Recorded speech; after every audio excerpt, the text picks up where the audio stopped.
नमस्कार, स्वागत है साहित्यिक झरोका चैनल पर। आज हम करेंगे हिंदी साहित्य इतिहास लेखन परंपरा के अंतर्गत आचार्य हजारी प्रसाद द्विवेदी, इनकी रचना और इनके बारे में विशेष बातें जानेंगे। तो आइए देखते हैं। देखिए, सबसे पहले अगर हम बात करें आचार्य हजारी प्रसाद द्विवेदी का जन्म कहाँ हुआ, गांव छपरा में, जिला कौन सा था, बलिया, जो कि उत्तर प्रदेश में, और कब हुआ, 1907 ईस्वी में। इनके देहांत की अगर बात करें तो 1979 ईस्वी में इनका देहांत है। कब? 19 मई को। इनकी जो प्रमुख रचनाएं हैं वो 3 है जो हिंदी साहित्य से जुड़ी हुई है। पहली है हिंदी साहित्य का उद्भव और विकास, जिसका रचना काल है 1952 ईस्वी। दूसरी है हिंदी साहित्य की भूमिका, इसका समय कब, रचना काल कब है, 1940 ईस्वी।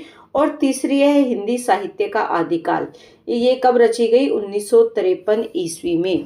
तो ये तीनों ही रचनाएं इनकी बहुत महत्वपूर्ण है, ये आप यहाँ पर ध्यान में रखेंगे। जो पहली रचना है वो हिंदी साहित्य का उद्भव और विकास, दूसरा है हिंदी साहित्य की भूमिका, और तीसरा क्या है, हिंदी साहित्य का आदिकाल। अगर हम काल विभाजन को देखें तो इन्होंने भी, जो आचार्य रामचंद्र शुक्ल ने काल विभाजन किया था, उसमें थोड़ा बदलाव करके हिंदी साहित्य इतिहास को 4 कालखंडों में विभाजित किया है।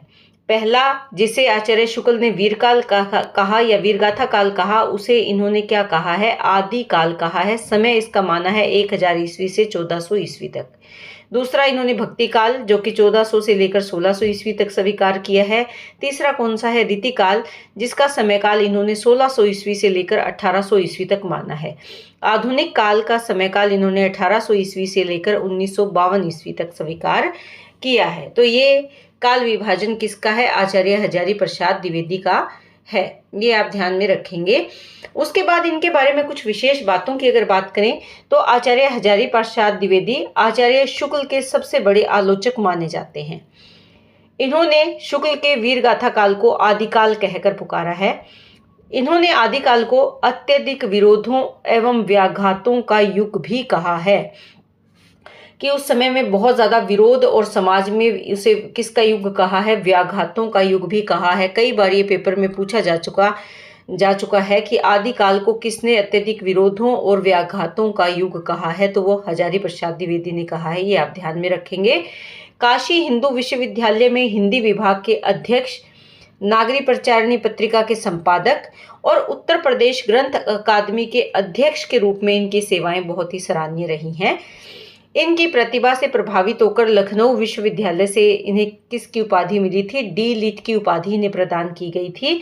और इन्हें सरकार की ओर से कौन सा सम्मान दिया गया था, वो दिया गया था पद्म भूषण से इनको अलंकृत किया गया था।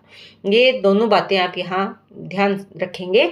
उसके बाद इनका जो प्रसिद्ध कथन है वो है कि भारत का लोक नायक वही हो सकता है जो समन्वय करे।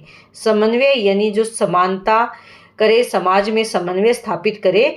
तुलसीदास जी की समन्वय भावना जो इनकी रचना है उसमें इस बात का वर्णन इन्होंने किया है, या उससे ये कथन लिया गया है, भारत का लोक नायक वही हो सकता है जो समन्वय करे।